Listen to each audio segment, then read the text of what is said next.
महाशिवरात्रि के पावन अवसर पर महाकुंभ में आखिरी महास्नान जारी है। आज के महास्नान के साथ ही महाकुंभ का समापन भी हो जाएगा। ऐसे में हर कोई सनातन परंपरा के सबसे बड़े उत्सव का हिस्सा बनने के लिए प्रयाग में संगम की ओर चला आ रहा है।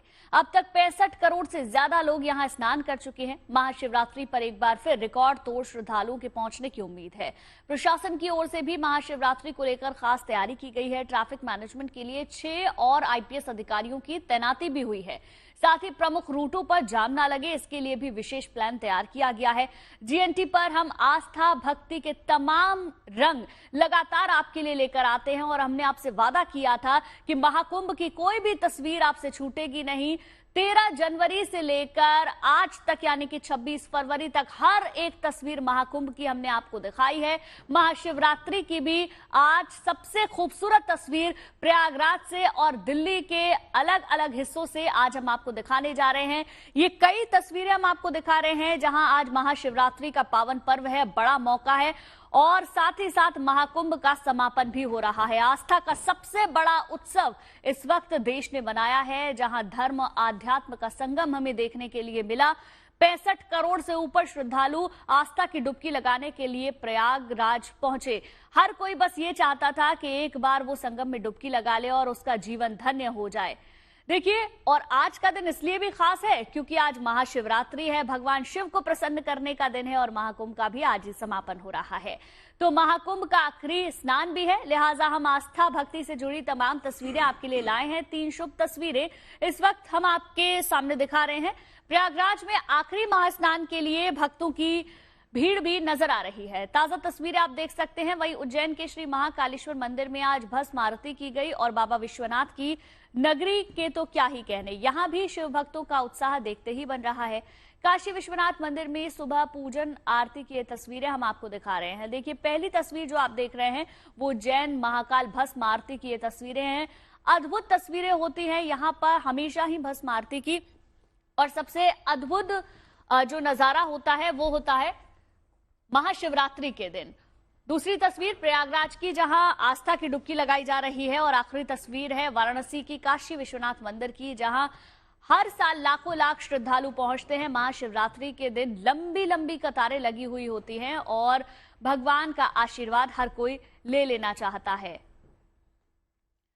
तो चलिए, हमारे साथ कुछ खास मेहमान भी जुड़ेंगे, हमारे 2 सहयोगी भी हमारे साथ जुड़ेंगे जो हमें सीधी तस्वीरें दिखाएंगे। प्रयागराज में इस वक्त कैसा माहौल है, लोग कितनी बड़ी संख्या में वहां पर पहुंच रहे हैं, ये बताने के लिए नवजोत मेरी सहयोगी मेरे साथ इस वक्त जुड़ चुकी हैं। दिल्ली से हमारे साथ जुड़ चुकी हैं मनीषा, गौरीशंकर मंदिर पर मौजूद है, वहां की हर एक तस्वीर दिखाएंगी। और जूना अखाड़े से उमेशानंद गिरी जी महाराज हमारे साथ जुड़ गए। महाराज जी, बहुत बहुत स्वागत। सबसे पहले नवजोत, आप ही के साथ शुरुआत करते हैं। देखिए, हमने वादा किया था अपने दर्शकों से कि महाकुंभ की हर एक तस्वीर हम उन्हें दिखाएंगे। आज आखिरी दिन है, आज आप क्या देख पा रही हैं वहां पर? देखिए गुंजन, सबसे पहले तो प्रयागराज से महाशिवरात्रि पर सुबह सुबह आप सबके लिए हर हर गंगे, और इस हर हर गंगे के जयकारे के साथ ही और बाबा विश्वनाथ के जयकारे के साथ ही यहाँ पर देखिए आस्था का कैसे जन सैलाब इसको मैं कह सकती हूँ। और ये केवल अभी नहीं है गुंजन, कल शाम से हम देख रहे हैं, मैं कहूंगी कि कल सुबह से हम यहीं पर मौजूद हैं। बहुत कम संख्या थी श्रद्धालुओं की, लेकिन जैसे जैसे शाम होती गई श्रद्धालुओं की संख्या में इजाफा होता गया और अभी जिस ओर कैमरा जाएगा आपको खचाखच भीड़ नजर आएगी। हम इसको भीड़ न कहकर अगर कहें कि आस्था का सैलाब नजर आएगा तो शायद गलत नहीं होगा। पहली बात कि आज महाकुंभ का आखिरी स्नान है, आखिरी दिन है। दूसरी बात, महाशिवरात्रि का दिन है। और तीसरी सबसे अहम बात कि हर कोई चाहता है कि आज आस्था के इस महामेले में आकर वो भी खुद को धन्य कर ले और वो भी आस्था के इस महामेले में आस्था की डुबकी भी लगाए। तो फिलहाल ये तस्वीरें हैं, लगातार लोगों के पहुंचने का सिलसिला जारी है। अभी तक जो मेरे पास आंकड़ा आया है वो ये है कि सुबह 5 बजे तकरीबन अप्रोक्सीमेट मैं बता सकती हूँ 25 लाख लोग स्नान कर चुके हैं। ये ऑफिशियली आंकड़ा है, लेकिन इतना कहा जा सकता है कि अभी आज फिलहाल जो संख्या है वो इससे कहीं ज्यादा होने वाली है। प्रशासन अनुमान लगाकर चल रहा है कि ये संख्या 1 करोड़ से भी ज्यादा तक पहुंचेगी। आप इस तस्वीर को देखिए, ये वो लोग हैं जो कल आ गए थे यहाँ पे, इनमें से काफी सारे वो लोग होंगे, बहुत से ऐसे लोग हैं जिन्होंने कल आके सबसे पहले 12, 15, 18 किलोमीटर का लंबा सफर तय किया पैदल और फिर यहाँ पर आस्था की डुबकी लगाई। उसके बाद तकरीबन मैंने जिस से भी बात की, जिस भी शख्स से मैंने बात की है, महिला हो, पुरुष हो, बच्चे हो, हर किसी का यही कहना था कि ये तो एक दिन पहले का स्नान है, कल है महाशिवरात्रि, यानी कि आज के दिन की वो बात कर रहे थे। महाशिवरात्रि और महाशिवरात्रि के दिन भोर के समय सुबह सुबह हम आस्था की डुबकी लगाना चाहेंगे और फिर यहाँ से रवानगी होगी। अब दूसरी सबसे बड़ी बात, आप लगातार देख पा रहे हैं यहाँ पर अलग अलग वॉच टावर्स लगे हुए हैं, बराबर अनाउंसमेंट्स हो रही हैं। हम रात में बिल्कुल यहीं रुके थे पासी में, मेला क्षेत्र के अंदर ही थे, ज्यादा दूर नहीं थे, और जो मैं सुन पा रही थी रात 1 बजे से अनाउंसमेंट शुरू हो गई थी।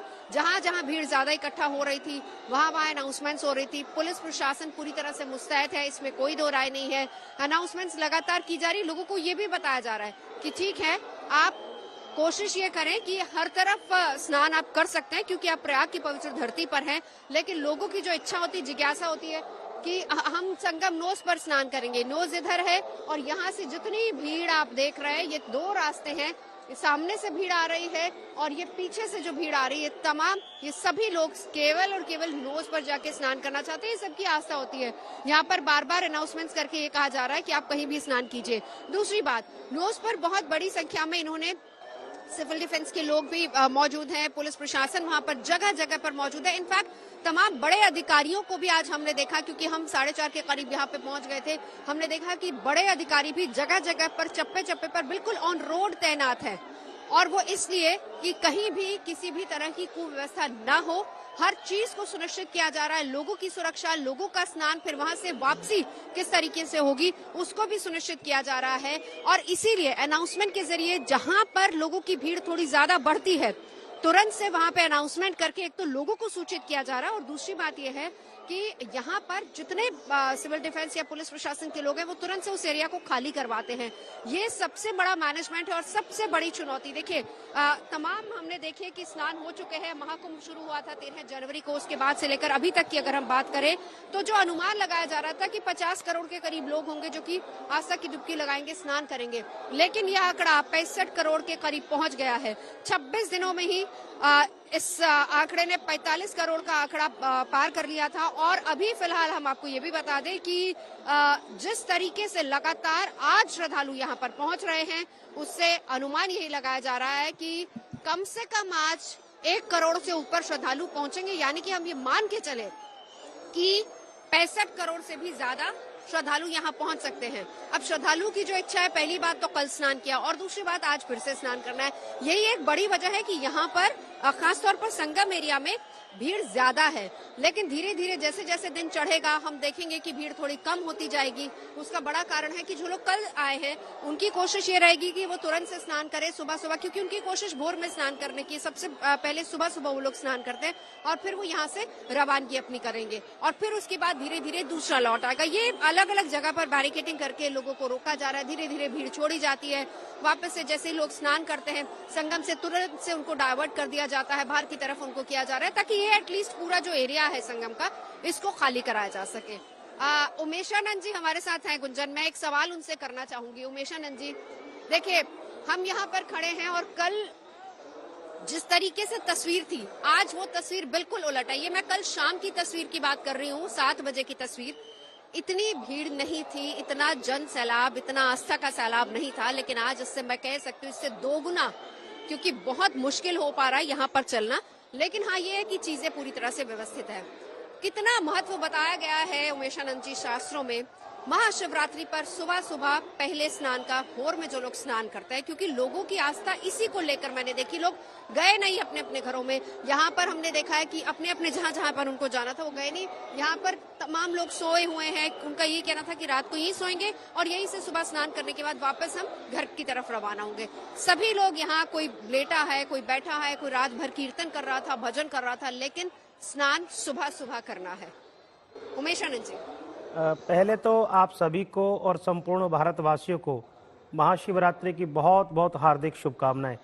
और जो प्रश्न आप लोगों ने किया, देखिए आज महाशिवरात्रि है और महाशिवरात्रि वर्ष में एक बार आती है, और इसमें भी एक जो प्लस पॉइंट जो हो गया कि कुंभ के कालखंड के अंदर ये महाशिवरात्रि है। तो ऐसा कहा जाता है कि कुंभ जब चल रहा और महाशिवरात्रि के पे ही समापन उसका होता है, तो निश्चित तौर पर हमारे जीवन के अंदर हमारे द्वारा जो भी संचित, जो हम जाने अनजाने में अपराध कर देते हैं, हमसे हो जाते हैं, आज उनसे हम सबको मुक्ति मिल जाती है। और भोर में ब्रह्म वेला में, वो भी संगम के तट पर त्रिवेणी के अंदर स्नान करने से निश्चित तौर पर हमारे अंदर हमारी पुण्याय में वृद्धि हो जाती है। और जब पुण्याय में वृद्धि हो जाती है तो हमारा मार्ग भी सरल हो जाता है, अनेक प्रकार के संकट कट जाते हैं और जीवन में एक मार्गदर्शन मिलता है। और आज के दिन भगवान भोलेनाथ सब पर अपनी कृपा बरसा रहे हैं और इतना बड़ा जन सैलाब हम लोग देख रहे हैं। लोगों का प्रयास यही है कि कुंभ समापन की ओर है, महाशिवरात्रि है, कि अधिक से अधिक हम लोग संगम में जाकर स्नान कर सके, शिव की कृपा प्राप्त कर सके और संगम का वह पवित्र जल अमृत हम अपने अपने स्थान, अपने अपने घरों की ओर लेके आ सके। ऐसा एक विशाल दृश्य देख रहे हैं और मैं स्क्रीन पर देख रहा हूं कि मन आनंदित हो रहा है, प्रफुल्लित हो रहा है कि किस प्रकार से सनातन अपने आप को विस्तार कर रहा है, बड़े लेवल पर इसका विस्तार हुआ है। और मैं आपको धन्यवाद देना चाहूंगा कि इतनी सुबह सुबह प्रयागराज में आप कवर कर रहे हैं और भोलेनाथ का आशीर्वाद प्राप्त कर रहे हैं। ये आनंद का विषय और आपके चैनल के माध्यम से आज ये सारी चीजें पूरा भारतवर्ष देख रहा है। ठीक है उमेशानंद जी, और भी आपसे विस्तार से समझेंगे, अखाड़ों के बारे में भी बात करेंगे क्योंकि अखाड़ों का अपना एक विशेष महत्व होता है। एक बार नवजोत कुछ कह रही है। हाँ, कुंभ की शुरुआत हुई थी गुंजन जी जी जी, अपनी बात पूरी कीजिए नवजोत। हाँ गुंजन, देखिए कि अब इसको संयोग कहिए कि जिस दौरान कुंभ की शुरुआत हुई थी आप यहाँ थी प्रयाग में, मैं वहाँ थी। अब कुंभ की समाप्ति का आखिरी दिन है, आप वहाँ हैं, हम यहाँ हैं। और इस पूरे कुंभ के दौरान उमेशानंद जी ने हमें जो सनातन की संस्कृति से रूबरू कराया है, जो इन परंपराओं को समझाया है, वो भी बहुत ही अद्भुत रहा है। उमेशानंद जी, एक और चीज मैं आपसे जानना चाहूंगी कि बड़ी बात यह है कि हम यहाँ पर एक अलग ही दुनिया, अलग तरह का उत्साह देख रहे हैं। अब लोगों के मन में आस्था ये भी है कि आज भीड़ बहुत ज्यादा है, हम आज स्नान नहीं कर पाए हैं, तो हम कल परसों नरसों जा सकते हैं। इसको थोड़ा सा क्लियर कीजिए, क्योंकि यहाँ पर ये भी चर्चाएं खूब चल रही हैं कि आज भले ही कुंभ समापन हो रहा है लेकिन इसके बाद भी लोग यहाँ पर स्नान करने आएंगे, तो क्या ये कुंभ का ही उतना फल मिलेगा, उतना महत्व हो जाता है, या फिर ये एक नॉर्मल स्नान होगा? देखिए, आज का तो विशेष फल है कि महाशिवरात्रि पर संगम में स्नान करने का एक अलग ही लाभ है। इसके अलावा आप देखिए, जब कुंभ नहीं है तो लोग प्रयागराज में जाते हैं, वहां पर डुबकी लगाते हैं, वह एक ये कह सकते हैं कि डेली रूटीन का स्नान होता है। लेकिन हम लोग देखते हैं कि एक शादी होती है तो उसमें बड़ा आनंद आता है, लेकिन हर वर्ष उसकी एक एनिवर्सरी आती है। तो आप मान के चलिए, एनिवर्सरी तो हम मना लेते हैं लेकिन शादी तो अपने समय पे ही होती है, उसका आनंद अलग होता है। तो आज के स्नान का बड़ा महत्व है। और यह देखिए क्या होता है कि हम जो लोग नहीं आ पाए, वो कुछ लोग क्या कर सकते हैं, अपने घर पर सुबह सुबह, अगर हम सुबह ब्रह्म वेला में उठते हैं तो गंगा जी को ले लें और गुलाब जल को ले लें और अपने जो जल से हम स्नान करते हैं उसमें डालकर और हर हर गंगे का नाम लेकर, जिसको बड़े बड़े कोई मंत्र नहीं आते, कोई क्रिया नहीं आती, वो जल अपने ऊपर डाले तो वो गंगा के जल के समान ही हम लोग मान सकते हैं। और मैंने तो यह भी देखा है कि जो लोग कुंभ में गए हैं वह अपने अपने क्षेत्र में जब वापिस आ रहे हैं तो वो जल लेकर अपने अपने क्षेत्र में, अपने मोहल्ले में लोगों को बांट रहे हैं कि जो लोग नहीं जा पाए। तो निश्चित तौर पर आज का एक विशेष लाभ है, इसमें कोई संदेह नहीं है। बिल्कुल, आज के कई सारे शुभ संयोग भी बन रहे हैं, उन पर भी उमेशानंद जी हम बात करेंगे। ठीक है, हमारे साथ मनीषा बनी हुई हैं जो दिल्ली के गौरी शंकर मंदिर से हमें तस्वीरें दिखाएंगी और आज के महत्व को बताने के लिए ज्योतिषाचार्य आचार्य जेपी जी भी हमारे साथ जुड़ गए हैं। बहुत बहुत स्वागत जेपी जी आपका। लेकिन पहले मनीषा के पास चल लेते हैं, दिल्ली की तस्वीरें देख लेते हैं। मनीषा दिखाएं, अभी सुबह सुबह कितना जन सैलाब उमड़ा हुआ है और उस मंदिर में तो आज नई दिल्ली की मुख्यमंत्री भी रुद्राभिषेक करने के लिए पहुंचने वाली हैं।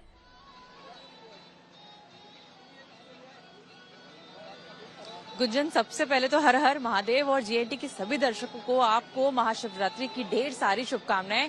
भक्ति और शक्ति का महामिलन है, महापर्व है और भक्तों की जो गूंज है, जो जयकारे है, वो इस वक्त मंदिर परिसर में और मंदिर के बाहर जो है वो नजर आ रहा है। आप देख सकते हैं किस तरीके से जो भीड़ है आपको यहाँ पर मंदिर के बाहर ही लोगों की जो है वो नजर आने वाली है। सबसे प्रसिद्ध मंदिर है ये, सबसे पुराना मंदिर है गौरी शंकर मंदिर। आप सबसे पहले मैं आपको तस्वीरें दिखाऊंगी भीड़ की। 2 किलोमीटर तक की जो लाइनें हैं वो सुबह से यहाँ पे लोग रात से ही आकर यहाँ पे जो है वो खड़े हो गए, क्योंकि बहुत ही मुश्किल है हर किसी को भगवान भोले के जो है वो दर्शन पाने। तो रात के 2:30 बजे से हालांकि मंदिर जो है वो खुल गया था, लेकिन भक्त यहाँ पे 12-12, 1-1 बजे से जो है वो यहाँ पर आके लाइन में लगे हुए ताकि किसी तरीके से उनकी लाइन आए और वो अपनी बारी का इंतजार करने के बाद जो है भगवान भोले के दर्शन कर पाए। तो आपको मैं एक बारी सबसे पहले भीड़ की तस्वीरें दिखाऊंगी, किस तरीके से भक्तों का जो सैलाब है वो यहाँ पर आपको नजर आ सकता है किस तरीके से। और हर तरफ जो है सिर्फ और सिर्फ हर हर महादेव या भोलेनाथ की जो जयकारे हैं उनकी गूंज जो है आपको नजर आएगी। सबसे पहले मैं आपको सुरक्षा की अगर मैं बात करूं तो यहाँ पर जो है करीब 150 से ज्यादा जो है वो पुलिस कर्मी जो है वो तैनात किए गए, क्योंकि भगदड़ सबसे ज्यादा मचती है और लोगों की व्यवस्था ढंग से बनी रहे, लोगों को किसी तरीके से दिक्कत ना हो, तो यहाँ पे 150 से ज्यादा जो है पुलिस कर्मी बिल्कुल ये हर साल देखने को मिलता है। और आम दिनों में भी हम देखते हैं मनीषा कि गौरी शंकर मंदिर पर महादेव के भक्त बड़ी संख्या में पहुंचते हैं। लौटूंगी आपके पास आचार्य जी, अब आपके पास आना चाहूंगी। आज के दिन कई सारे शुभ संयोग भी बन रहे हैं, उन शुभ संयोगों के बारे में बताएं। जो लोग प्रयाग नहीं है, घर पर ही हैं, कैसे पूजा अर्चना आराधना कर सकते हैं, इसके बारे में बताएं। सबको सादर प्रणाम और हर हर महादेव, हार्दिक शुभकामनाएं महाशिवरात्रि की। ऐसी सुंदर बेला देखिए, यहाँ जैसे भी बताया कि यहाँ कुंभ के समय में अगर महाशिवरात्रि पड़ रही है तो समझ लीजिए अहोभाग्य हैं हम, और शिव ऑर्डर दानी हैं। उनकी कृपा जितनी प्राप्त कर ली जाए उतना कम है। और शिव की आराधना तो इतनी सरल है क्योंकि वो भोले हैं। उनकी प्रसन्नता के लिए हमें कोई बहुत विशेष कुछ नहीं करना होता, सिर्फ उनको अपना श्रद्धा रूपी समर्पण करना होता है। यहाँ ध्यान रखिए, यहाँ शुभ संयोग की बात कर रही हैं गुंजन जी। देखिए यहाँ सबसे पहली बात, कुंभ राशि में देखिए यहाँ पर सूर्य, बुध और शनि विराजमान है। ये इतना सुंदर संयोग है कि यहाँ पर आपकी समस्त मनोकामनाओं को पूर्ण करता है ये योग। और साथ ही यहाँ पर देखिए आज बुधवार है तो गणपति का आशीर्वाद भी आपको आज मिल रहा है। महादेव के साथ उनके पुत्र भी आए हैं, तो निश्चित तौर पर आपके लिए समृद्धि लेके आए हैं। तो आपको करना क्या है आज के दिन? आज खास तौर पे ध्यान रखिए, गणपति को दुर्वा जरूर साथ में चढ़ानी है शिव की आराधना करते वक्त। और साथ में अगर आप आज के दिन बहुत विशेष अगर आपकी मनोरथ है कोई भी ऐसा, तो 11 इलायची लीजिए, 11 मिश्री के दाने लीजिए और शिव को जल अर्पित करते हुए, अभिषेक करते हुए। आपको कुछ नहीं आता है, बहुत सारे प्रपंच, हम ये नहीं कहते कि आप ये करिए वो करिए। देखिए जो सरलतम आप जल दे सकते हैं, गंगा जल डालिए जल के अंदर, आपके पास वो भी नहीं है थोड़ा सा कच्चा दूध डालिए और जल अर्पित करके सबसे पहले, और उसके बाद ये अपना संकल्प उनको दे दीजिए। निश्चित तौर पर आपकी मनोकामनाएं पूर्ण हो जाएंगी। ठीक है जेपी जी, लौटूंगी आपके पास। एक बार फिर से नवजोत का रुख कर लेते हैं। नवजोत वहां से खूबसूरत और अद्भुत तस्वीरें दिखा रही हैं। नवजोत देखिए, जैसा आपने कहा, सबसे पहला जो अमृत स्नान था और सबसे पहला पवित्र जो स्नान था उस वक्त मैं वहां पर मौजूद थी, और अभी मैं जो आपके पीछे सैलाब देख रही हूं उस सैलाब में मुझे बिल्कुल भी कमी नजर नहीं आ रही है, बल्कि मुझे लगता है जैसे जैसे कुंभ आगे बढ़ता गया वैसे वैसे आस्था का सैलाब और ज्यादा बढ़ता गया। तो मतलब शुरुआत से लेकर अब तक 13 जनवरी से आज 26 फरवरी तक भक्तों की आस्था में कोई कमी नहीं आई है। गुंजन देखिए कि आप इसको इस तरीके से समझिए, साथ ही साथ हम तस्वीरें भी दिखाते जाएं, क्योंकि जिस आस्था के जन सैलाब की आप बात कर रही हैं वो तस्वीरें दिखनी चाहिए स्क्रीन पर सुबह सुबह की।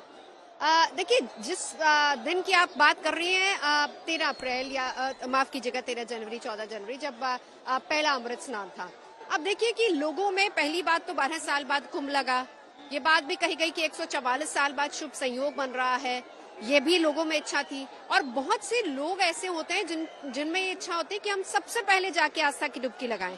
और दूसरी बात, क्योंकि आज देखिए आज अखाड़ों का स्नान नहीं, अखाड़े यहाँ से रवाना हो चुके हैं और आज ज्यादातर जो अखाड़े हैं वो काशी में स्नान करेंगे, लेकिन उस दौरान सबसे पहला जो अमृत स्नान था वो अखाड़ों का स्नान था। लोगों में इस बात को लेकर बहुत जिज्ञासा रहती है और ये कहा भी जाता है कि जहां जहां से साधु संत निकलते हैं उनके चरणों की मिट्टी लेकर लोग घर जाते हैं और फिर उसी के बाद साधु संतों का स्नान होता है, उसके ठीक बाद फिर आम जन वहां पे स्नान करते हैं। लोगों के मन में ये इच्छा रहती है, जिज्ञासा रहती है कि भाई हम साधु संतों से वैसे तो वो मिल नहीं पाते, लेकिन यहाँ पर अगर साधु संत स्नान कर रहे हैं तो फिर हम उसी के बाद, ठीक उसी के बाद स्नान करें।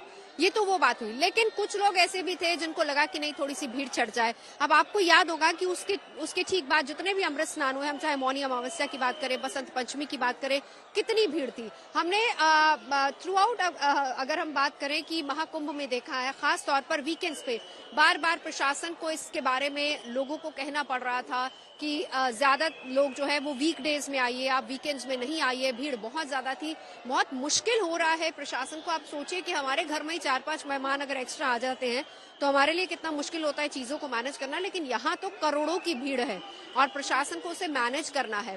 तो इसीलिए बार बार लोगों को ये कहा जा रहा था कि आप वीकेंड्स में नहीं आइए, आप वीकडेज में आइए। कुछ बातें हुई भी, लेकिन फिर भी देखिए 12 साल बाद कुंभ आता है।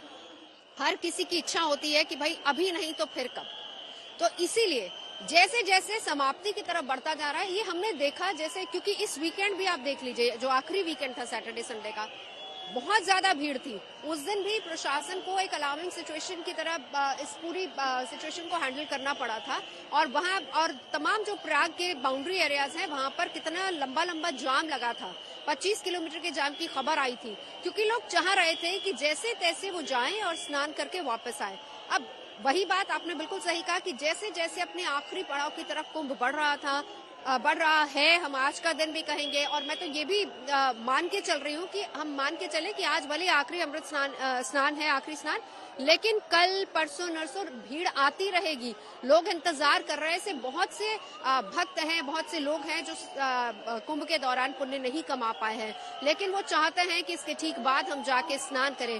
तो ये आस्था है लोगों की, और वही एक आस्था हम कह सकते हैं कि लोगों को यहाँ पर खींची चले आ रही। और ऐसा नहीं, देखिए यहाँ पर ऐसे बहुत से लोग हैं जिनको मैंने देखा है, जिन्होंने हर अमृत स्नान पे यहाँ पे आके स्नान किया है। हर बड़े स्नान के दिन वो लोग यहाँ पर मौजूद रहे हैं। तो हम अगर ये कह दें कि कोई शख्स आया या फिर कोई परिवार आया, कोई आया, उन्होंने एक बार स्नान किया और वो चले गए, फिर वो दोबारा नहीं है, ऐसा नहीं है। यहीं पर मुझे बहुत लोग ऐसे मिले हैं जिन्होंने कहा हम तीसरी चौथी बार स्नान कर रहे हैं। और इसी जन सैलाब में मैं कह सकती हूँ ज्यादातर लोग वो हैं जिन्होंने कल शाम स्नान कर लिया, लेकिन आज महाशिवरात्रि है, पवित्र दिन है, तो आज के दिन स्नान तो बनता ही है। इसलिए रुकेंगे, स्नान करेंगे और फिर उसके बाद यहाँ से रवानगी होगी। बिल्कुल नवजोत, ये तो देखा ही जाता है कि जितने भी दिन लोग वहां कुंभ मेला क्षेत्र में रहते हैं, वो कोशिश ये करते हैं जितनी ज्यादा से ज्यादा बार हम स्नान कर रहे हो। बिल्कुल ठीक कह रही हैं आप। कई ऐसे लोग भी होंगे जिनकी आस्था इतनी ज्यादा ऊपर होगी कि हमें स्नान करना ही है, हर अमृत स्नान पर, हर पवित्र स्नान पर। ठीक है, लौटूंगी आपके पास। उमेशानंद जी, अब आपसे एक मेरा सवाल है। देखिए, इस बार अखाड़ों को लेकर भी लोगों के अंदर एक उत्साह था। वो चाहते थे साधु संत कैसे आराधना करते हैं, कैसे पूजा करते हैं, क्या उनकी विधि होती है, और जब वो अपने जो नागा साधु हैं अपने शरीर पर भस्म लगाकर स्नान करने के लिए जाते तो वो दृश्य कैसा होता है। आपने कई कुंभों में स्नान किया होगा, इस बार का कुंभ आप कितना अलग देख पाए? देखिए, इस बार का कुंभ वास्तविकता में बिल्कुल अलग ही रहा।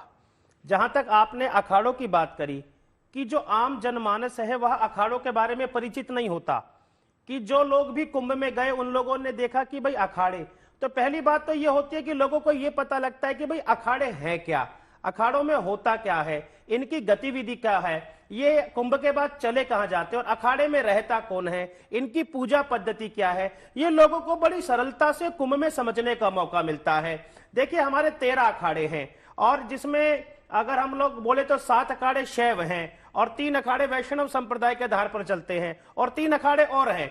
लेकिन आप लोगों ने जैसे प्रश्न किया कि नागा है, तो आप देखिए कि नागा कुंभ में ही नजर आता है। वास्तविकता में हम देखें तो नागा हमको कहीं नजर नहीं आता, वो कुंभ में आता है, सामने उनका धूणा होता है, वो भस्म रमता है और रुद्राक्ष की माला धारण करता है। आप इसी सवाल के साथ मैं आपके पास लौटूंगी, आप अपनी बात को पूरा कीजिएगा। हमारे साथ पंकज श्रीवास्तव जुड़ गए हैं रेलवे स्टेशन से प्रयागराज के। वहां की तस्वीरें देख लेना बहुत जरूरी हो जाता है। दिखाएं पंकज, आज कितनी बड़ी संख्या में श्रद्धालु पहुंच रहे हैं, अभी क्या स्थिति है वहां पर? बिल्कुल, सबसे बड़ा आस्था का जो मेला है आज शिवरात्रि के साथ समाप्त हो रहा है। ऐसे में जो संगम स्नान करने वाले शरणार्थी है, जो प्रयागराज जंक्शन पर आ रहे हैं। उनकी भारी भीड़ यहाँ पर देखने को मिल रही है।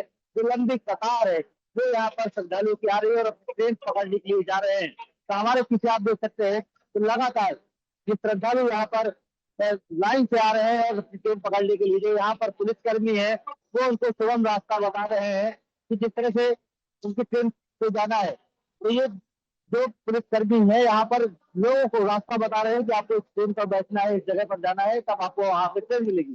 तो इस तरह से इनकी पूरी व्यवस्था यहाँ पर कर रखी है। श्रद्धालु किसी भी तरह की तकलीफ का उसका पूरा ख्याल किया जा रहा है, क्योंकि 65 करोड़ से ज्यादा श्रद्धालुओं ने संगम नगरी प्रयागराज में आकर इस महाकुंभ में आस्था की डुबकी लगाई है। तो प्रयागराज के महाकुंभ का समापन हो रहा है और ये मेला 45 दिन चला था और आज आखिरी दिन है। महाशिवरात्रि का जो स्नान है, स्नान के बाद ये श्रद्धालु है अपने घर को वापस जा रहे हैं। तो सबसे ज्यादा जिम्मेदारी स्टेशन पर प्रयागराज के जंक्शन पर है। तो यहाँ पर जो श्रद्धालुओं के जाने की जो व्यवस्था है वो यहाँ पर पुलिस प्रशासन कर रहा है और चप्पे चप्पे पर सीसीटीवी कैमरे से नजर रखी जा रही है कि कहाँ पर भीड़ है। क्राउड कंट्रोल के लिए तो यहाँ पर संभालने के लिए DRTR या उनकी स्पेशल फोर्स लगी हुई है। तो तमाम अब जो श्रद्धालु स्नान करके वापस जा रहे हैं तो प्रयागराज जंक्शन पर ये भीड़ यहाँ पर देखने को मिल रही है।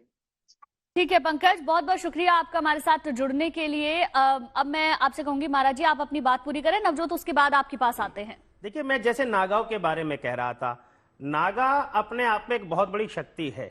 नागा हम लोगों को केवल कुंभ में ही दिखाई देते हैं और लोगों के मन में प्रश्न आता है कि भाई, और नागा अनेक प्रकार की साधनाएं करते हैं, योग साधनाएं करते हैं, हठ योग करते हैं। आपने देखा होगा कुंभ के अंदर बहुत सारे नागाओं ने, कुछ ऐसे साधक थे जिन्होंने अपना कई वर्षों से हाथ ऊपर किया हुआ है, नीचे ही नहीं किया हुआ। तो यह भी साधना है। जो धूनी रमाते हैं, भस्म रगाते हैं, लोगों के मन में आता है धूनी और ये भस्म क्यों रमाते हैं। देखिए, वास्तविकता में नागा शरीर पर कोई वस्त्र नहीं होता, वह भगवान शंकर की जो भस्म है, जो धूना होता है, उस भस्म को ही अपने शरीर पर लगाता है, वही उसका वस्त्र है और उसका जो रुद्राक्ष उसका वो आभूषण है। वो उसके अंदर अपना प्रकटीकरण करता है, लोगों के मन में उत्साह आता है। और देखिए, जो व्यक्ति केवल कुंभ में नजर आता है, अपने गंतव्य पर चला जाता है, वो लंबे समय तक अपने स्थान पर रहकर अनेक प्रकार की सिद्धियां प्राप्त करता है, योग साधना करता है, वो रम जाता है, तप जाता है और लोग उसके पास अपने कष्ट लेकर आते हैं। उसके आशीर्वाद मात्र से अनेक प्रकार के संकट कट जाते हैं। और देखिए, आज मैं आपके चैनल पर देख रहा हूं कि अभी अखाड़े नहीं है, वहां पर कोई पेशवाई नहीं निकल रही, उसके बावजूद भी करोड़ों करोड़ों लोग वहां पर हैं। और जब नागाओं की पेशवाई निकलती है तो ऐसा लगता है कि विशाल जनसमूह, एक विशाल सेना, सनातन की सेना निकल रही है। उसका आनंद अलग होता है। जो अपने हाथ में शस्त्र धारण करते हैं और अनेक प्रकार के वह योग साधना के माध्यम से, व्यायाम के माध्यम से वहां से निकलते हैं। एक विशाल जनसमूह होता है और उनकी रज लेने मात्र से, केवल जो उनके चरणों की रज लेने मात्र से, अपने माथे पर धारण करने मात्र से हम अनेक प्रकार के संकटों को काट लेते हैं। और वास्तविकता में जो वहां गया है वो उसको अनुभूत कर सकता है कि कुंभ क्या है, सनातन क्या है और हमारी संस्कृति क्या है वास्तविकता में। बिल्कुल महाराज जी, और इसीलिए तो देखिए करोड़ों की संख्या में श्रद्धालु पहुंच रहे हैं। और जिस जिस दिन अमृत स्नान था उस दिन रिकॉर्ड टूट गया, क्योंकि हर कोई चाहता है एक तो साधु संतों की पेशवाई को वो देखे और जब साधु संत स्नान करे उनका तप उनको मिल सके। सबसे बड़ी बात ये होती है। नवजोत, अब आपके पास आना चाहेंगे।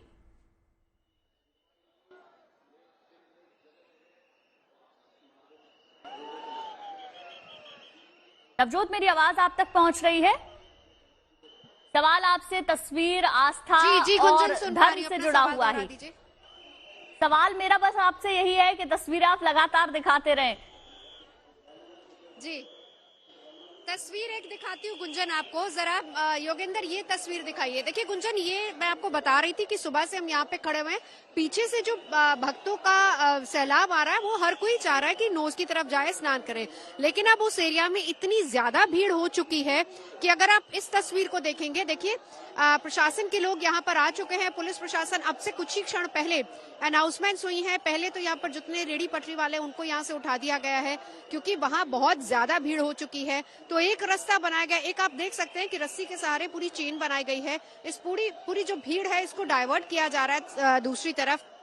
ताकि नोज की साइड जितनी भीड़ है उनके निकलने का रास्ता बन सके। हुआ ये है अभी कि जितनी भीड़ थी, जितने लोग आ रहे थे, वो सभी नोज पे स्नान करना चाह रहे थे और अब वहां पर प्रेशर इतना ज्यादा हो चुका है कि वहां से बाहर निकलने के लिए लोगों के लिए रास्ता नहीं बन रहा है। और इसीलिए एक पूरी फौज अभी फिलहाल आई पुलिस प्रशासन की, जिन्होंने बाकायदा अनाउंसमेंट्स किया कि एक पूरा रास्ता आप खाली छोड़िए। तो आप इधर का रास्ता जो देख पा रही हैं वो खाली इसलिए छोड़ा गया है कि जो लोग वहां पर पहुंचे हैं वो वहां से बाहर निकले, उस एरिया को खाली करवाया जाए। कोशिश यही रहती है कि ज्यादा भीड़ इकट्ठा न होने पाए और इसीलिए स्पेशली अगर खासतौर पर नोज की बात करें जहां पर हर कोई चाह रहा है कि स्नान करना, इसीलिए आप देख सकते हैं कि रस्सी के सहारे जितनी भीड़ अब आ रही है उनको डाइवर्ट किया गया। अब यहाँ पर 2 लेन बना दी गई है। पहले एक ही लेन चल रही थी, वो लेन थी जो हर कोई जा रहा था स्नान करने के लिए और यहीं से सब लोग आ रहे थे, लेकिन उसको लेकर इतना ज्यादा यहाँ पर भीड़ इकट्ठा हो जा रही थी कि पुलिस प्रशासन ने अब यहाँ पर 2 लेन बना दी, 2 लेन अलग अलग बना दी गई हैं। एक एरिया है जहां से लोगों को डाइवर्ट किया जा रहा है, कहा जा रहा है कि आप जाइए, और यहाँ पर देखिए पुलिस पूरी तरह से कैसे मुस्तैद है। कोशिश यही है कि जितने लोग बाहर जा रहे हैं वो रुके नहीं, वो तुरंत से इस एरिया को खाली कर दें। और ये जरूरी भी है क्योंकि आज का जो आंकड़ा है वो कहा जा रहा है कि 1 करोड़ पार कर सकता है। और इसीलिए अगर अभी से ये चीजें क्लियर नहीं होंगी, ये चीजें ना गुंजन, मैं आपको बताऊं, ये चीजें पिछले साल जब मैं माघ में आई थी तब भी देखा था, तब भी बहुत अच्छे तरीके से व्यवस्थित थी। हम कह सकते हैं कि वो एक तरीके से सेमीफाइनल कहा जा रहा था, कुंभ से पहले का सेमीफाइनल, और तब भी ऐसी चीजें हमने देखी थी कि एक जगह पे भीड़ का प्रेशर ना हो। लेकिन इस बार, और उसमें बहुत फर्क है, माघ हर कोई जाता है लेकिन महाकुंभ है, और महाकुंभ में इतनी अथाह भीड़ यहाँ पर पहुंच चुकी है कि जाहिर सी बात है कि पुलिस प्रशासन के लिए आज का दिन किसी बड़ी परीक्षा से कम नहीं है। और दूसरी चीज, एक और तस्वीर योगेंद्र, ये तस्वीर भी दिखाइए, ये वो एरिया है जहां से भीड़ आ रही है। अगर आप दूर तक देखेंगे बैरिकेड्स आपको 2 जगह पर लगे नजर आएंगे। पहला बैरिकेड वो है जहां से आप सीधा, अगर आप पहले बैरिकेड को क्रॉस करेंगे तो उसके बाद दूसरा बैरिकेड आपको रुकना पड़ेगा। जब यहाँ से भीड़ छटेगी तब उस दूसरे बैरिकेड को खोला जाएगा और फिर वहां से लोग इधर स्नान की तरफ बढ़ेंगे। यानी आप अंदाजा लगाइए कि जो लोग पहुंच रहे हैं स्नान करने के लिए, उन्हें कम से कम 2 से 3 बैरिकेड, और ये ठीक पीछे का जो रास्ता है ये जाता है लेटे हनुमान जी मंदिर की तरफ, वहां पर भी भीड़ है। अलग अलग जगहों पर बैरिकेड्स लगाए गए हैं। एक एक करके भीड़ को आगे किया जा रहा है, लोगों को आगे किया जा रहा है ताकि यहाँ पे वो स्नान कर सके। लेकिन उससे पहले इस बात को सुनिश्चित कर लिया जाता है कि ये बिल्कुल नवजोत, आप अपनी बात पूरी कीजिएगा, लौटूंगी आपके पास। सीधी तस्वीरें मिल रही हैं, वो तस्वीरें दिखा देते हैं। देखिए, महाकाल लोक से पहली तस्वीर, उज्जैन से सीधी तस्वीर आप देख रहे हैं, बाबा महाकाल के दर्शन कर लीजिए। और दूसरी तस्वीर है काशी विश्वनाथ मंदिर से, बाबा विश्वनाथ के जगह से, उनके दरबार से ये तस्वीरें हम आपको दिखा रहे हैं। अद्भुत तस्वीरें हैं। महाशिवरात्रि का दिन है, आज लाखों श्रद्धालु उज्जैन भी और वाराणसी पहुंचेंगे बाबा के दर्शन करने के लिए, उन पे अभिषेक करने के लिए। और सिर्फ दर्शन मात्र से आज लोग अपने आप को धन्य समझते हैं। लंबी लंबी कतारें लगी होती हैं। और आज सुबह की ये सबसे पहली तस्वीर हम आपको दिखा रहे हैं। इससे पहले भस्मारती उसकी तस्वीरें भी हमने आपको दिखाई थी महाकाल लोक की, और अभी की ये सीधी तस्वीरें महाकाल के दिव्य दर्शन और वाराणसी से बाबा विश्वनाथ के ये दिव्य दर्शन। आज पूरे दिन अभिषेक महादेव का होता रहता है और महाशिवरात्रि के दिन बाबा बिल्कुल भी विश्राम नहीं करते हैं, क्योंकि भोले भंडारी उनको कहा जाता है। पूरे ही दिन लोग जलाभिषेक करते हैं, पंचामृत से अभिषेक करते हैं, और छोटी सी चीज से ही जो आप अपने प्रेम से, भाव से ईश्वर को समर्पित कर दें, उसी से ही वो प्रसन्न हो जाते हैं।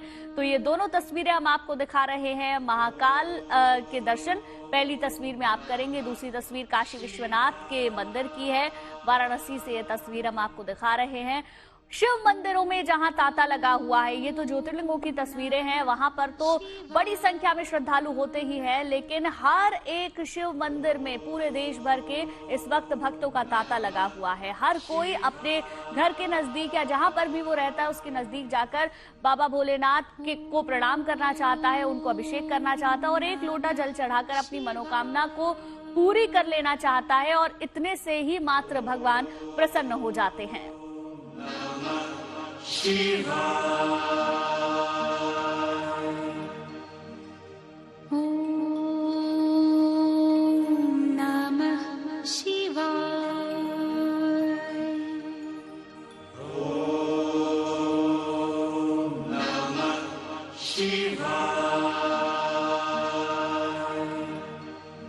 ये तस्वीरें तो हम आपको लगातार दिखा ही रहे हैं, आप दर्शन भी कर रहे हैं। प्रयागराज की तस्वीरें भी दिखाना जरूरी हो जाता है। नवजोत मेरी सहयोगी वहां से लगातार हमें वहां के अद्भुत दृश्य दिखा रही है। साथ ही साथ आज महाकुंभ का समापन हो रहा है। आज का दिन बहुत खास है, महाशिवरात्रि का मौका है, कुंभ का भी आज समापन हो जाएगा। तो ऐसे में करोड़ों की संख्या में श्रद्धालु प्रयागराज इस वक्त पहुंचे हुए हैं। नवजोत, अब आपके पास मैं आना चाहूंगी, आप अपनी बात को पूरा कीजिए जो आप कह रहे थे। जी गुंजन, तो मैं आपको यही दिखा रही थी कि देखिए किस तरीके से पूरी भीड़ को डाइवर्ट किया गया है। अब लगातार पुलिस की एक पूरी बटालियन जो है वो यहाँ पर अनाउंसमेंट करती हुई जा रही है, क्योंकि एक तरीके से हम कह सकते हैं कि भीड़, क्योंकि आपको याद होगा कि ठीक 6 बजे हम लोगों ने बुलेटिन की शुरुआत की थी और ये वो वक्त था, मतलब मैं यहाँ पे 4:30 के करीब हम लोग आ गए थे, ये वो वक्त था जब अच्छी खासी भीड़ थी। लेकिन अभी अगर आप पीछे देखेंगी तो थोड़ी थोड़ी भीड़ छट रही है। इसका मतलब ये नहीं है कि अब लोग प्रयाग में मौजूद नहीं, इसका मतलब ये है कि इसको व्यवस्थित किया गया है, क्योंकि ऑलरेडी रात में यहीं पर लोग इसी एरिया में, ये जो पूरा एरिया यहीं पर लोग सोए थे और वो लोग उठ के सबसे पहले गए स्नान करने के लिए, और ये वो लोग थे जो कल से यहाँ पर आए हुए थे। अब इसके बाद क्योंकि यहाँ पर देखिए वो दूर अगर आप देखेंगी तो ये पूरी पुलिस की टीम है जो लगातार गश्त कर रही है। लोगों को ये बार बार अनाउंसमेंट्स करके कहा जा रहा है कि आप जाइए, आप बाहर की तरफ जाइए, जिन्होंने स्नान कर लिया वो चले जाइए। और यहाँ पर रस्सी के सहारे बड़े पुलिस अधिकारियों को भी आप यहाँ देख सकते हैं, रस्सी के सहारे पूरी जो भीड़ है उसको डाइवर्ट किया जा रहा है। और ये जरूरी है क्योंकि वहां आगे नोस पे बहुत ज्यादा भीड़ हो चुकी है। अनाउंसमेंट भले ही की जा रही हो कि आप तुरंत से बाहर निकलिए, लेकिन वहां से बाहर निकलने का रास्ता बन सके श्रद्धालुओं के लिए जो लोग वहां पर मौजूद हैं, और वो सही तरीके से बाहर आए और वो पूरा एरिया खाली हो, इसी के लिए ये पूरा यहाँ पर एक रस्सी के जरिए बैरिकेडिंग की गई है। पीछे 2-3 बैरिकेड्स लगा दिए गए हैं ताकि धीरे धीरे करके लोगों को इधर नोस की तरफ डाइवर्ट किया जाए। गुंजन, बिल्कुल नवजोत, ठीक है, लौटूंगी आपके पास। अब जेपी जी का भी रुख कर लेते हैं, हमारे साथ लगातार बने हुए हैं। देखिए, ग्रहों के अद्भुत संयोग की वजह से कोई भी पर्व या त्योहार पड़ता है और उसी हिसाब से हम उन पर्वों को, त्योहारों को मनाते हैं। हमारा सनातन और हमारे शास्त्र बहुत पहले से इसके बारे में हमें बताते हैं आचार्य जी। लेकिन महाशिवरात्रि एक ऐसा दिन है, शिव सबसे सरल देव माने जाते हैं। आप थोड़ा भी कुछ उन्हें अर्पित करेंगे, मन सच्चा है, भाव सच्चा है, तो वो आपकी मनोकामना पूरी करेंगे और आपकी पूजा को स्वीकार करेंगे। साधारण सी वो चीजें मुझे बताएं जिससे, जो हर किसी के घर में उपलब्ध हैं, जिसे ले जाकर वो लोग पूजा कर सकते हैं, मंदिर में जा सकते हैं, और क्या वो विशेष भी कर सकते हैं, दोनों ही चीजें बताएं। बहुत सुंदर आपने कहा कि बहुत सरलतम रूप से प्रसन्न हो जाते हैं। देखिए, शिव की आराधना मैं कहता हूँ इतनी सरल है, किसी और देवी देवता को प्रसन्न करना शायद कठिन हो सकता है, पर शिव तो इतने भोले हैं कि ओम नमः शिवाय का पंचाक्षरी मंत्र आप मन ही मन जप रहे हैं और शिव प्रसन्न हो रहे हैं और वह आपके पास आ रहे हैं। आपको शिव के पास नहीं जाना, शिव आपके पास आ रहे हैं। देखिए कहाँ इतना सरल हो सकता है। तो यहाँ पर आपको क्या करना है, सबसे पहली बात ध्यान रखिए कि यहाँ पर जल अर्पित करना है। उसमें अगर गंगा जल डाल लें तो बहुत उत्तम है। और देखिए, इस कुंभ बेला में सबसे महत्वपूर्ण बात ध्यान रखिएगा कि यहाँ इन 45 दिनों में शिव धरती पर ही वास कर रहे हैं, हमारे बीच ही हैं। तो आपकी परीक्षा भी यहाँ पर है कि आपके मन में क्या चल रहा है, वहाँ धारणा क्या है, आस्था क्या है। यहाँ पर आप घर बैठकर सिर्फ ध्यान करना है। इस मुद्रा को लेकर अगर आप ध्यान कर लेते हैं तो भी शिव प्रसन्न है आपसे। सिर्फ ओम नमः शिवाय का जप करना है। आप महामृत्युंजय जप कर सकते हैं और बहुत सारे मंत्र हैं शिव के। आज गूगल का जमाना है, आप कहीं पे भी सर्च करके वहाँ पूजा कर सकते हैं। पर सामग्री के रूप में अगर आप देखें तो आप गंगा जल लीजिए, सबसे सरलतम रूप है आपके घर में।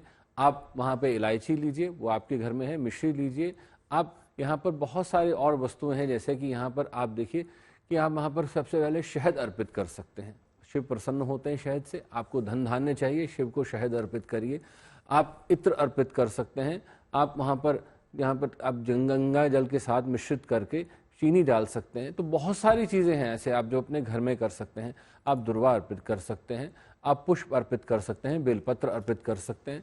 और देखिए, यहाँ पर सबसे महत्वपूर्ण बात आपको कह दूं कि अगर किसी व्यक्ति के पास कुछ नहीं है, वो श्रद्धा सुमन अर्पित कर सकता है और शिव को अपने मन के आस्था के साथ में उनका जप कर सकता है। शिव जितनी बाकी चीज़ों से प्रसन्न होते हैं, वह जप से प्रसन्न होते हैं कि आपने तप क्या किया है, क्योंकि खुद वह एक तपेश्वर हैं। वहाँ पर अगर आप तप नहीं कर रहे हैं तो निश्चित तौर पर आप सिर्फ वहाँ कर्म कर रहे हैं। तो यहाँ पर तप भी बहुत आवश्यक है। अगर आप ध्यान साधना कर लेते हैं, 5 मिनट का समय दे दीजिए, 108 की माला में मुझे लगता है 5 मिनट से अधिक नहीं लगेंगे ओम नमः शिवाय करने में। आप महामृत्युंजय की 108 की माला कर लीजिए, रुद्राक्ष ले लीजिए, अगर आपके पास कुछ नहीं है, घर में कोई बादाम है, चने हैं, कोई भी चीज़ ले लीजिए, उनको 108 बार गिनकर रख लीजिए और उसके साथ भी आप जप कर सकते हैं। तो अगर आप ये जप कर लेते हैं तो शिव की सबसे पहली आराधना है, आपने तप कर लिया है। और ध्यान रखिए, शिव आराधना में जब सबसे महत्वपूर्ण दिशा का महत्व है, ईशान की तरफ मुख करिए, पूर्व दिशा की तरफ मुख करके जल अर्पित करेंगे तो निश्चित तौर पर बहुत अधिक लाभ मिलेगा। ठीक है आचार्य जी, लौटूंगी आपके पास। मनीषा का भी रुख कर लेते हैं, गौरीशंकर मंदिर पर वो इस वक्त मौजूद हैं। मनीषा, तस्वीरें दिखाइए। क्या अब जैसे जैसे, क्योंकि देखिए बहुत ज्यादा समय नहीं हुआ है, अभी 6:45 भी नहीं बजे हैं, उससे पहले ही आपने जब तस्वीरें दिखाई थी तो संख्या बहुत ज्यादा थी। और गौरीशंकर मंदिर तो ऐसा मंदिर है जहां पूरे दिन, सिर्फ महाशिवरात्रि के दिन की बात नहीं है, बड़ी संख्या में श्रद्धालु वहां पर पहुंचते हैं। दिखाएं जरा अभी क्या तस्वीरें हैं वहां पर। बिल्कुल गुंजन, यहाँ 12 महीने जो है भीड़ लगी रहती है, लेकिन महाशिवरात्रि है, महा अवसर है, तो यहाँ भीड़ जो है वो श्रद्धालु की और भी ज्यादा आपको नजर आने वाली है। और साथ ही कुछ ही देर में यहाँ पे अभी मुख्यमंत्री जो है हमारी दिल्ली की सीएम रेखा गुप्ता, वो भी पहुंचने वाली है, तो उसको देखकर भी जो है भीड़ काफी ज्यादा बढ़ गई है। लेकिन उनके आगमन के लिए सुरक्षा व्यवस्था की बात की जाए तो काफी अच्छी है, लेकिन भक्तों में हर हर महादेव की सबसे ज्यादा गूंज है। और यहाँ हर कोई जो है इस वक्त खुशी के साथ जो है भोले को प्रसन्न करने के लिए हाथों में टोकरा लेकर जो है वो पहुंच गया, जिसके अंदर आपको गंगा जल, दूध, दही, बेलपत्र, हर एक तरीके की चीजें नजर आएगी। सबसे पहले तो हर हर महादेव, हर हर महादेव। आज भोले को प्रसन्न करने के लिए क्या कुछ खास? बम बम बोले। बस भगवान की बहुत बहुत बहुत कृपा है कि हमें उन्होंने दर्शन के लिए बुला लिया। अच्छा, उन्होंने बुला लिया। आप बताइए, सब अपने अपने इसके लेके आए, बोलेंगे हर हर महादेव। व्रत रखा आज आपने? व्रत रखा? हाँ जी, बिल्कुल बिल्कुल व्रत रख। कैसे आए हुए हो आप यहाँ पे? हम सुबह 4 बजे से आए हुए हैं, घर से निकले हुए हैं। हर महीने यहाँ पे रुद्राभिषेक कराते हैं। आज के लिए स्पेशली बुक करवाया था, लेकिन बाबा की कृपा से आज अभी तक बाहर खड़े हैं। तो भक्तों की संख्या भी बहुत ज्यादा है गुंजन, यहाँ 3-3 किलोमीटर तक की लंबी लाइनें लगी हुई है। और साथ ही मुख्यमंत्री भी यहाँ पे जो है रुद्राभिषेक करने के लिए आने वाली है, तो लोग उससे भी ज्यादा थोड़े उत्साहित है। जय श्री राम, हर हर महादेव।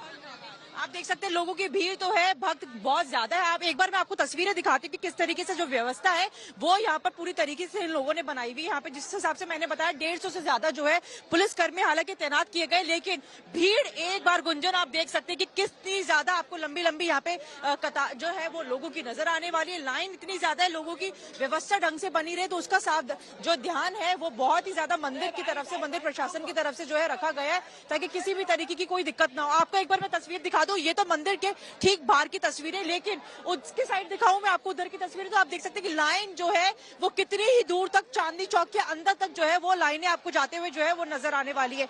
तो लोगों में खुशी बहुत ज्यादा। आप देख सकते हैं माथे पे किस तरीके से चंदन यहाँ पर लगाकर जो है भक्त पहुंच गए। हर हर महादेव, हर हर महादेव। मैंने व्रत लगाया, सबने रखा है, हमने भी रखा है। आज व्रत रखेंगे और जब मांग भी लोग है वो यहाँ पर पहुंच गए, क्योंकि आज के दिन व्रत रखना अपने आप में बेहद ही खास जो है वो माना जाता है कि व्रत अगर आज का रखा है तो बोले हर जो है आपकी पुकार जो है वो बिल्कुल सुनेंगे। और जितनी भी अविवाहित महिला है वो भी खास तौर पर आज के दिन जो है व्रत रखना चाहते हैं ताकि उनकी शादी जो है वो जल्द से जल्द हो, क्योंकि आज भगवान शिव और माँ पार्वती का जो है मिलन है, उनकी आज शादी का दिन है, तो शिवरात्रि है, तो लोगों में काफी ज्यादा उत्साह जो देखा जा रहा है। लेकिन अब कुछ ही देर में जो है यहाँ पर दिल्ली की सीएम रेखा गुप्ता वो भी पहुंचने वाली है, और साथ ही साथ चांदनी चौक के सांसद प्रवीण खंडेलवाल भी जो है मौजूद रहेंगे इस महापूजन के अवसर पर। ठीक है, लौटूंगी मनीषा आपके पास, आप तस्वीरें भी दिखाइएगा। हमारे साथ में महाराज जी भी मौजूद हैं। मैं आपसे थोड़ा सा समझना चाहूंगी, देखिए जूना अखाड़ा शैव संप्रदाय का ही अखाड़ा है, तो शिव को मुझे लगता है अखाड़ों के साधु संतों से बेहतर कोई एक्सप्लेन नहीं कर सकता, कोई बता नहीं सकता शिव क्या है। बहुत सुंदर आपने प्रश्न किया। देखिए, शिव तत्व को समझने के लिए पहले तो शिव में होना पड़ेगा, लेकिन पहले शिव में कैसे हो तो वह शिव तत्व आप लोगों को समझना पड़ेगा। देखिए, जैसे भोलेनाथ है, देखो जीवन के अंदर अगर आपको शिव में होना है तो आपको सरल होना पड़ेगा। सरल होना पड़ेगा अर्थात सरलता का कारण क्या है, सरलता के पीछे भाव क्या है कि हमको सबको एक समान दृष्टि से देखना पड़ेगा। भोलेनाथ के सामने दैत्य भी जाते हैं, देव भी जाते हैं, मनुष्य भी जाते हैं, और देव गंधर्व किन्नर सब भगवान के सामने खड़े होते हैं और भगवान सबको समान दृष्टि से देखते हैं। पहली बात, जो सबसे महत्वपूर्ण बात है, जो समझने योग्य है, हमारे हृदय में परोपकार होना चाहिए। हमारे हृदय में किसी भी प्रकार का छल कपट और द्वंद्व नहीं होना चाहिए।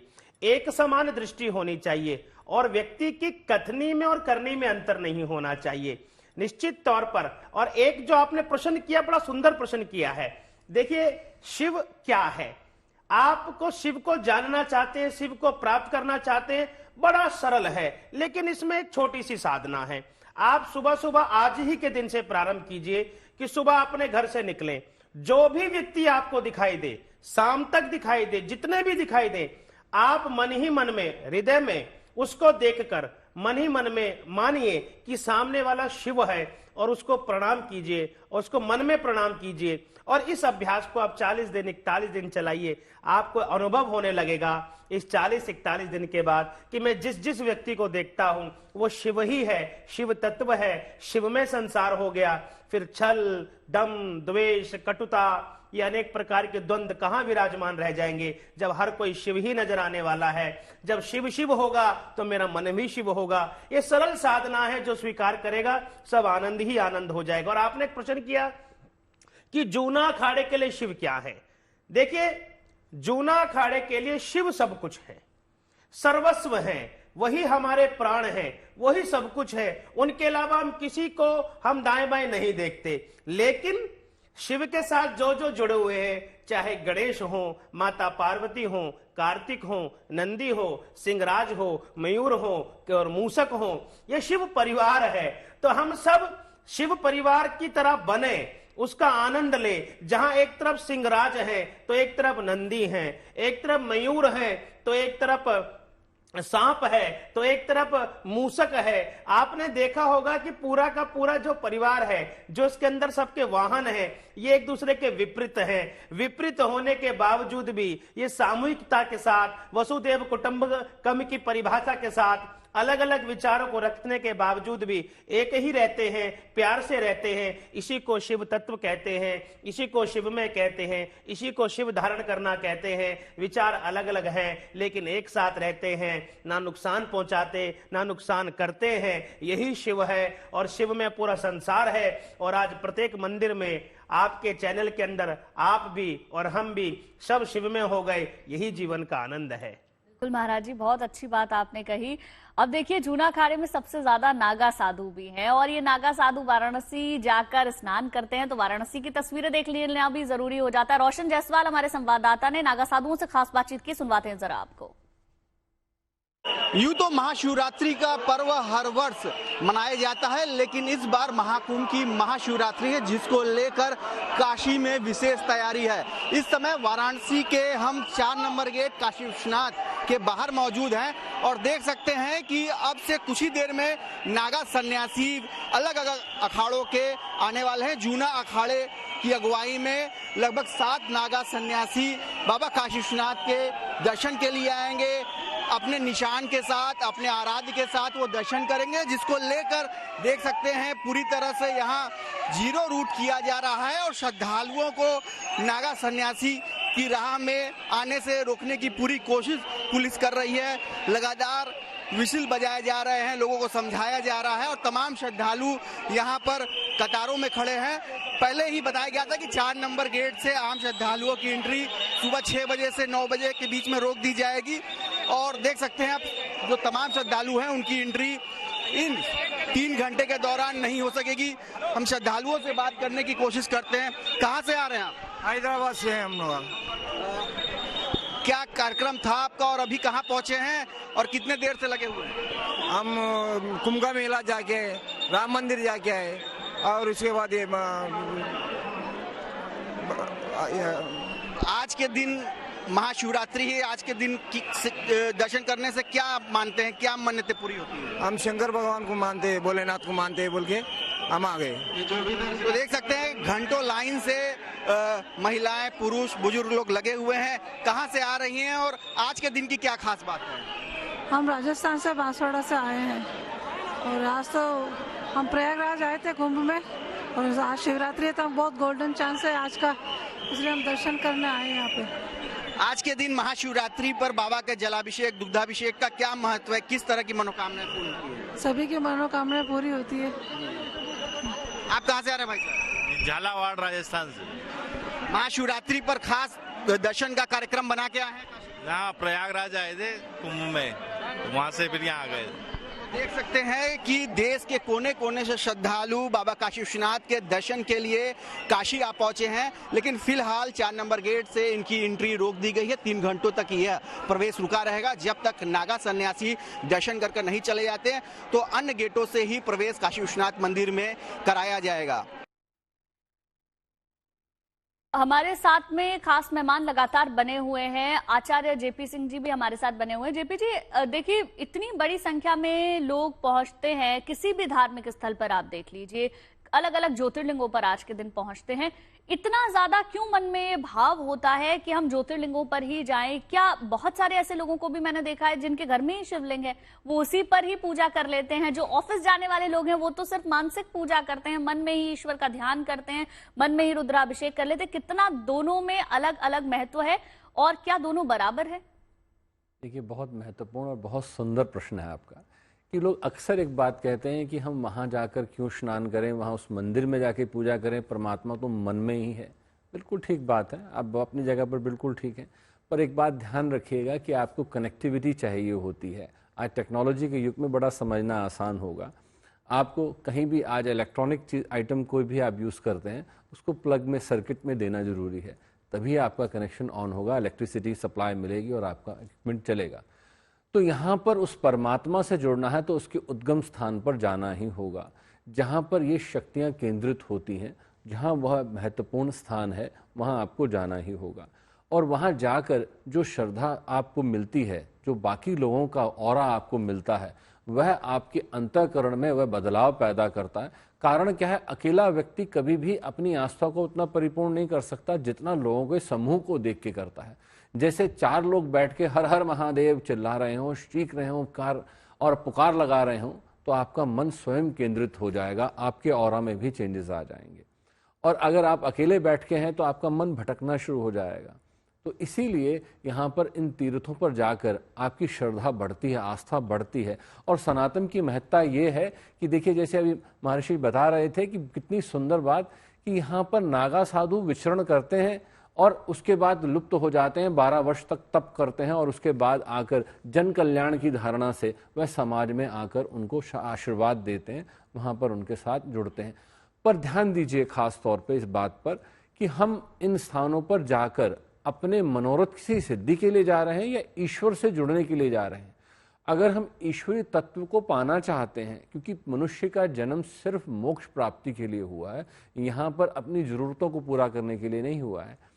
मैं बीइंग एस्ट्रोलॉजर ज्योतिष के माध्यम से देखता हूँ, बहुत से लोग बहुत सारी बातें पूछते हैं कि जी साहब मेरी शादी कब होगी, मेरी नौकरी कब लगेगी, ये होगा।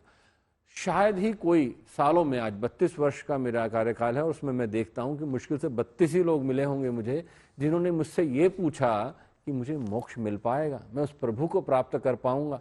तो यही है हमारे जीवन का मूल लक्ष्य। अगर आप उस लक्ष्य प्राप्ति के लिए हैं तो निश्चित तौर पर आप उस स्थान विशेष पर, उस गंतव्य पे पहुंच जाएंगे जहां महादेव विचरण करते हैं। और देवादिदेव महादेव किसी में भेदभाव नहीं करते। जैसे भी संतों ने कहा कि हाँ, अगर आप उनके सम्मुख हैं तो उनकी दया दृष्टि है, पर आप वहां पर दया के पात्र बन के जाइएगा, क्योंकि आपका पात्र खाली होगा, आपके ज्ञान का पात्र खाली होगा, तभी आप कुछ ज्ञान ले सकते हैं, श्रद्धा ले सकते हैं। अन्यथा वहां पर सिर्फ और सिर्फ आप एक, जिसे कह सकते हैं, ड्यूटी पूरी करके आ रहे हैं। आज मंदिरों की लाइनों में भी आप देखें तो ध्यान रखिएगा, अगर आपने व्रत रखा है तो आप किसी तरह की निंदा चुगली, किसी तरह का कोई राग द्वेष मन में मत रखिए। आप बिल्कुल शून्य हो जाइए, शिव की तरह शव होना होगा, तभी शिव प्राप्त होंगे। बिल्कुल, बहुत अच्छी बात आपने आचार्य जी कही और विस्तार से इस पर हम बात करेंगे, समझेंगे भी। देखिए, लगातार हर दिन जब पवित्र स्नान होता है, जब भी पवित्र स्नान होता है तो योगी आदित्यनाथ पूरी व्यवस्थाओं का खुद जायजा लेते हैं और एक बार फिर से वही तस्वीरें देखने को मिल रही हैं। आप देख सकते हैं योगी आदित्यनाथ को, उत्तर प्रदेश के मुख्यमंत्री, जो तमाम व्यवस्थाओं को बनाए हुए हैं। पूरे कुंभ के दौरान कई सारी मीटिंग्स हुई, कई सारी टीमें गठित की गई, कई सारी जिम्मेदारियां दी गई और खुद मुख्यमंत्री ने लगातार पूरे मेला क्षेत्र की मॉनिटरिंग की है। और उसकी एक बार फिर से ये तस्वीरें हम आपको दिखा रहे हैं। योगी आदित्यनाथ को आप देख सकते हैं और सामने मेला क्षेत्र के अलग अलग इलाकों की तस्वीरें वहां टीवी में नजर आ रही है कि किस तरीके से व्यवस्थाओं को वहां बनाया जा रहा है। बड़ी संख्या में श्रद्धालु पहुंचे हैं। जितना अनुमान था उससे भी करीब 14 से 15 करोड़ लोगों की संख्या ज्यादा बड़ी है। 1 करोड़ का ही आंकड़ा बहुत बड़ा होता है और वहां आप सोचिए 65 करोड़ से ज्यादा लोग आस्था की डुबकी लगा चुके हैं। तो इतने बड़े क्राउड को मैनेज करना एक बड़ी चुनौती भी थी और सबसे बड़ी बात यह भी थी कि वहां पर व्यवस्थाएं बनी रहे, लोगों को किसी तरीके की दिक्कत ना हो। तो इन तमाम चीजों की मॉनिटरिंग खुद मुख्यमंत्री ने की है। देखिए, गोरखपुर से तस्वीरें हम आपको दिखा रहे हैं। गोरखपुर में जहां पर मुख्यमंत्री मौजूद है और वहां से हर एक तस्वीर देख रहे हैं, मॉनिटरिंग कर रहे हैं। और पिछले पवित्र स्नान की तस्वीरें जब हमने दिखाई थी तो मुख्यमंत्री सुबह 4 बजे से मॉनिटरिंग कर रहे थे। तो ऐसा नहीं है कि प्रदेश का मुखिया सो रहा है और पूरे देश भर में के जो लोग हैं वो प्रयागराज पहुंच रहे हैं। लगातार मुख्यमंत्री भी मॉनिटरिंग करते रहे हैं और जायजा लेते रहे हैं। हमारे साथ हमारे सहयोगी बने हुए हैं। नवजोत मेरी सहयोगी एक बार फिर से मेरे साथ जुड़ गई हैं।